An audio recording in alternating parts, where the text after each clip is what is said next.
Are we finally seeing the tide turn? A prominent Democrat activist has spilled the beans on what the party has really become, and I think the clip you're about to watch will ruffle a lot of feathers in Democrat circles. But there's one important question here that I want to explore, especially in the light of the DNC last month, so subscribe to the channel and take a look at this before we dive into it. Okay, I'm gonna get real in this, and it's probably gonna piss some people off, but I'm okay with that, because if I'm not being honest, then what else am I doing?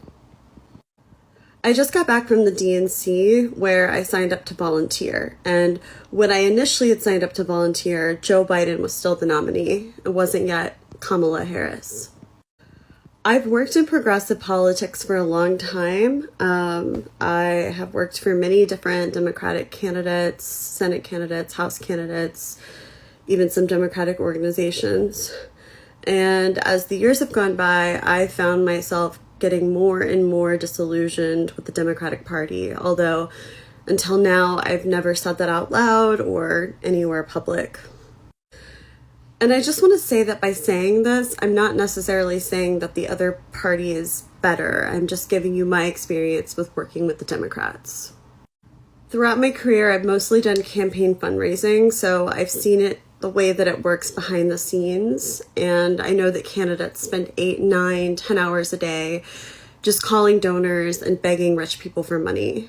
It's pretty much the only people that they talk to. I mean, of course, sometimes they have to talk to voters, but the majority of their time is just spent calling and begging rich people to give them money for their campaigns. And what this inevitably means is that we don't actually live in a democracy. It's just rich people calling the shots and having the access to talk to the politicians. They're the ones that basically get their ear all day. They're the ones that can help shape and prioritize what the politician actually focuses on. Doesn't that show you something? The party meant to be for the progressive left championing the rights of the working class has become just as elitist as the ones it criticized, but as much as you may want to single out the Democratic Party for it, the lure of money in politics is unfortunately a far larger problem. Look at it this way, a true democracy should be one where any citizen can stand up and say they want to run for the president of this country, and yet there's a massive barrier to entry that prevents that, which is the sheer amount of money it takes to run a campaign. That's unfortunately shutting out the door to a political career for the truly working and middle class, and it leaves it as an arena to those with millions of dollars to spend. Do you see now why political outsiders on both sides of the political spectrum can sometimes seem to quickly shoot to the top of the party ranks? Take someone like J.B. Pritzker, a billionaire heir to a hotel chain, who came out of nowhere to win the election for the governor of Illinois back in 2018. He spent a staggering $171 million of his own money on the campaign to run digital ads and outreach programs to every corner of the state. On the other hand, we've seen something similar happen last year when a political outsider from a biotech background, Vivek Ramaswamy, someone I'm a fan of, spent over $17 million on his presidential campaign before dropping out. Just how much of a difference is there between these parties then simply from the perspective of money in politics? And most of all, who's really representing the common man in America if this is how divorced they are financially from the daily struggles? And most of all, money is almost always connected to political interest, and that means donors and rich people can even have more sway on policies than voters, because after all, the person who spends the money doesn't just have to do it out of charity, either for themselves or someone else. They're looking for a return on investment. Even the politicians that detest this, that want to get big money out of politics, still have to play this game. They still have to make these calls. They still do the same amount of just calling rich people and begging them for money. And what unfortunately happens once they get into office, if they get into office, is that they soon realize that the money machine is so great and the seduction of power is so immense that they no longer adhere to these values. When I first got into politics, I thought that Democrats were the party of the people. And at the DNC this week, I felt like I was in a building with the most elite and out-of-touch people in the entire world.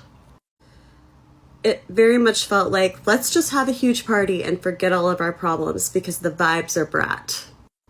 When I was there, I didn't feel any connection to real America or the place that I come from, which is the Midwest, Kansas City, Kansas, and Missouri. I didn't feel any connection to the people that I know right now who are struggling to buy their groceries or to pay their rent. The people who want to know what both candidates are going to do to materially affect change in their lives. And when I was there listening to the speeches, I felt myself feeling mad because I didn't hear anything about the economy. Definitely not in Kamala's speech, and not very much in the others as well.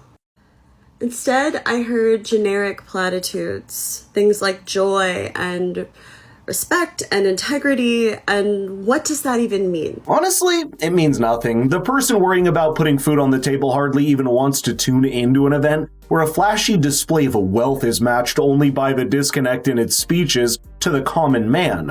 Not just that, the entire set of speeches at the DNC had more to do with the party itself than what it wants to do for the country. It was Kamala Harris's unsettling score with the unserious man she's running against. It was Joe Biden speaking about how he served the country for 40 years. It was Barack Obama's jibes at Donald Trump about crowd sizes, and it was J.B. Pritzker narrating the story of his success in business and then as governor. The person watching at home could ask themselves at every sentence, so what? How does that impact the life of the citizen that's struggling to get by? The truth is, when politicians try to become a spectacle, the voters are forced to become mere spectators. It's more akin to watching a concert or a reality TV show than genuinely a group of people that have come together to represent the working class and do everything in their power to make their life better. For a flavor of what that looks like, here's a weird obsession that the Democratic Party has developed over the last few weeks to bring joy back to the country. It was a painfully obvious theme they were running with the media as well as the broader campaign.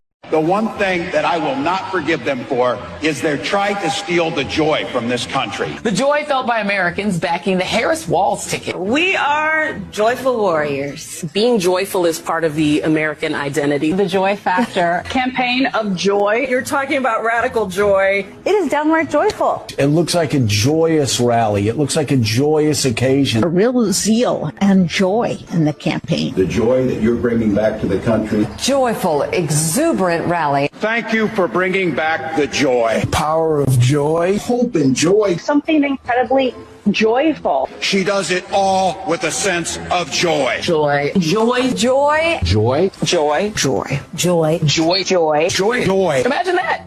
American politics. Joy. You can't blame some people for feeling like it's an uncanny valley in politics, where a false sense of excitement around political candidates overshadows the very real problems that Americans face that no one wants to talk about. Even Kamala Harris's speech was chock full of empty promises on things like the economy and immigration, instead of accounting for the past 4 years. Not just that, even disasters on foreign policy like retreat from Afghanistan or the start of the Ukraine war weren't explained, while also throwing aside the degree of isolationism that still existed in the party. Let's make the military the most lethal in the world? I thought I was part of the anti-war party. I thought I was part of the party that fought for the underdog, that championed working people. When and how did we just become the party of academia and affluence? Because that's what we are right now. How can we ever say that we're going to fight corporate power or give a voice back to those communities that have been left behind when above the delegates on the floor in levels and levels and rings of suites with donors and corporations that we're literally looking down on the people below from above?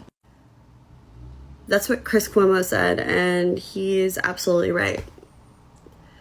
You know, I went to the DNC this year hoping that I would feel reconnected to the Democratic Party, that I would have more of a sense of understanding of Kamala and her candidacy and what she stood for. But instead, I ended up leaving and feeling the opposite, more disconnected and alone than ever. And I don't think I can support Kamala Harris for president. I don't even know if I can call myself a Democrat anymore. I don't know who I'm going to be supporting, but I know it's not her, and for once, I'm not afraid to say it. Unfortunately, she's not the only one. There's a lot of people that have become too disillusioned by the entire system to want to engage in active politics like this. And that's never a good sign for the health of the democracy at large, since trust is what lies at the foundation of our entire political system. It's the trust of people in the electoral process. It's the trust that the politicians represent them instead of the rich donor class. And it's trust that their vote matters in changing the course of the country. Let me know in the comments how you view this, because this idea is about to stand a very important test in November.